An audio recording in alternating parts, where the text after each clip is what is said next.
सोलेंट to अनराइवल टांग set के इस एपिसोड की स्टार्टिंग में हम देखते हैं कि याओ डोंगर को याद करते हुए रो रहा होता है और याओ को इस तरीके से रोता देख वांग क्यूर काफी उदास सी हो जाती है और ये मन में कहती है कि ये मेरा पहली बार है जब मैं इसे ऐसे किसी और के लिए रोते हुए देख रही हूँ और मैं नहीं जानती हूँ कि क्यों, लेकिन मुझे इससे काफी बुरा लग रहा है कि इसके जो ये आंसू है ये मेरे लिए क्यों नहीं है। और इस तरफ याओ वांग क्यूर के हाथ से अपने हाथ को छुड़ाने लगता है और वांग क्यूर मन में कहती है कि मैंने इसे कितना कुछ कहा है लेकिन ये वही करने वाला है जो ये चाहता है। और तभी याओ कहता है कि तुम बिल्कुल सही कह रही हो, शायद सच में मेरे सरवाइव करने के चांसेस काफी कम हैं। और याओ की इस बात को सुन के वांग क्यूर काफी चौंक जाती है और ये मन में कहती है कि तो इसने वो सुन लिया जो मैं इससे कह रही थी। और तभी याओ कहता है कि सीनियर मैं एक और चीज पूछना चाहता हूँ कि अगर मैं इस टेस्ट को नहीं देना चाहता हूँ तो क्या मैं पीछे हट सकता हूँ। जिसपे ये फ्लावर कहती है कि हाँ बिल्कुल, जब तक कि तुम यहाँ से एक भी चीज नहीं लेते हो और लौटते समय तुम्हें बाहर के पॉइजन से भी डरने की कोई जरूरत नहीं है। और इस बात को सुन के याओ वांग क्यूर की तरफ अपने हाथ को बढ़ाते हुए कहता है कि ये तो काफी अच्छी बात है, तो फिर चलो क्यूर यहाँ से चलते हैं। और याओ की बात को सुन के वांग क्यूर थोड़ी सी हिचकिचा रही होती है और ये मन में कहती है कि ये जो कह रहा है क्या ये सच में उस चीज को लेके सीरियस है, और ये पहले भी एक बार मुझे बेवकूफ बना चुका है। और जैसे वांग क्यूर अपने हाथ को याओ के हाथ में देने लगती है तो याओ उसके हाथ की किसी नस को काफी जोर से दबा देता है और इस चीज की वजह से वांग क्यूर काफी चौंक जाती है और ये कुछ भी रिएक्ट कर पाती उससे पहले ही याओ ने जो किया होता है उसका असर हो जाता है, जिस वजह से ये तुरंत ही बेहोश हो जाती है। और याओ इसे नीचे लेटाते हुए कहता है कि क्यूर मुझे माफ कर दो, क्योंकि अगर मैं अभी ऐसा नहीं करता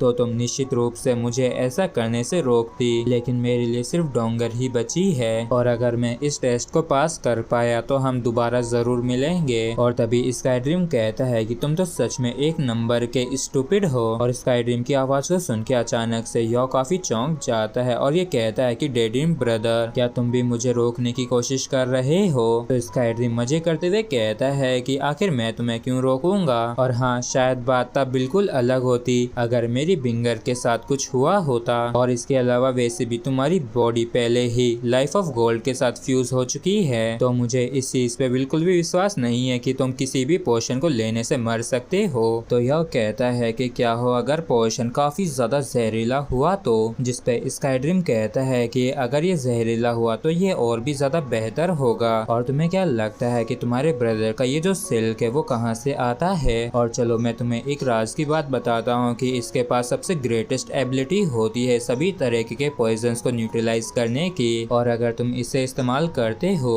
तो तुम किसी भी तरीके के पॉइजन को दूर रख सकते हो, और यहाँ तक कि सिर्फ इसके अकेले सेंट से भी। और इन चीजों को सुन के युवा के काफी तगड़े वाले होश उड़ जाते हैं और ये काफी परेशान होते हुए वांग क्यूर की तरफ देखते हुए मन में कहता है कि अरे भाई तूने मुझे इस बारे में पहले क्यों नहीं बताया, और इसे कैसा लगेगा जब होश में आने के बाद इसे इस बारे में पता चलेगा। तो स्काई ड्रीम हंसते हुए कहता है कि क्योंकि उस समय तुम्हारा ये ब्रदर सो रहा था। तो स्काई ड्रीम की आगे यह हार मानते हुए कहता है कि ठीक है तुम जीत गए। और फिर यह आगे आके इस फ्लावर से कहता है कि सीनियर प्लीज आप मुझे वो पोशन दे दीजिए, मैं अपनी इच्छा से आपके इस टेस्ट को स्वीकार करना चाहता हूँ। और इस चीज को सुनकर ये फ्लावर भी काफी खुश हो जाती है और ये कहती है कि ऐसा दिखता है कि तुम काफी ज्यादा साहसी हो, और चलो मुझे सोचने दो कि तुम्हें किस तरीके का पोशन देना चाहिए। और इस चीज को सुन के युवा मन में कहता है कि क्या ये खुद भूल गई है कि ये कौन सा पोशन मुझे देने वाली थी। और फिर ये इससे कहता है कि क्या हुआ, क्या आपने इस चीज को पहले से डिसाइड नहीं कर रखा था क्या। तो ये फ्लावर कहती है कि मैंने काफी लंबे समय तक जिया है तो मेरी याददाश्त का तो खराब होना नॉर्मल सी बात है, और चलो मुझे देखने दो। और इतना कह के ये अपने अंदर से एक लाइट को याओ के ऊपर डालने लगती है और मन में कहती है कि चलो मुझे तुम्हारी बॉडी कंडीशन देखने दो जिससे कि मैं तुम्हें एक काफी सुटेबल पोशन दे सकूं। जबकि इस तरफ याओ काफी ज्यादा चौंक गया होता है और ये कहता है कि आखिर ये तुम क्या कर रही हो। जबकि याओ परेशान होते हुए मन में कहता है कि इस प्रेशर से मैं बच के नहीं जा सकता हूँ। और फिर ये फ्लावर कहती है कि जो मैं देखना चाहती थी वो मैंने देख लिया है और मैं तुम्हें ये दूंगी। तो याओ पूछता है कि ये क्या है और इसे मैं कैसे खाऊंगा। जबकि इस तरफ ये फ्लावर काफी इविल तरीके से हंस रही होती है और कुछ समय बाद वांग क्यूर को भी होश आ जाता है और ये कुछ दूरी पे युवा को चुपचाप बैठे हुए देखती है। तो ये कहती है कि इडियट तुम ये क्या कर रही हो। और ये तुरंत ही अपने गोल्डन ड्रैगन स्पीयर को बाहर निकाल लेती है और अपने स्पीयर वांक्यूअर की नोक पे इस फ्लावर को धमकाते हुए कहती है कि आखिर तुमने इसे क्या दिया है। तो ये फ्लावर हंसते हुए कहती है कि चिंता मत करो, मैंने इसे कोई खतरनाक चीज नहीं दी है और अगर तुम चाहो तो मैं ये तुम्हें भी दे सकती हूँ। जबकि इस तरफ वांक्यूअर इसकी एक बात पे भी ध्यान नहीं देती और ये गुस्से से कहती है कि अगर इसे कुछ भी होता है तो यहाँ तक कि अगर मुझे अपनी जिंदगी का भी बलिदान देना पड़े, लेकिन तब भी मैं तुम्हारे टुकड़े टुकड़े करके रहूंगी। तो ये फ्लावर कहती है कि जो तुम कह रही हो क्या उस चीज को लेके तुम सच में श्योर हो, और मुझे सच में नहीं पता कि तुम्हारा ये कॉन्फिडेंस कहाँ से आ रहा है। और इस फ्लावर की बात को सुनते ही वांक्यूअर अपनी टेरिफाइंग स्ट्रेंथ रिलीज करने लगती है, जो कि वाकई में काफी ज्यादा खतरनाक होती है, क्योंकि वांक्यूअर ने गोल्डन ड्रैगन गॉड के प्राइड को इस्तेमाल किया होता है, जिस वजह से ही इसके अंदर से इतनी ज्यादा पावर बाहर निकल रही थी। और वांक्यूअर के इतनी ज्यादा पावर को देख के ये फ्लावर भी काफी घबरा जाती है और ये कहती है कि आखिर तुम्हारे पास ये पावर कैसे हो सकती है।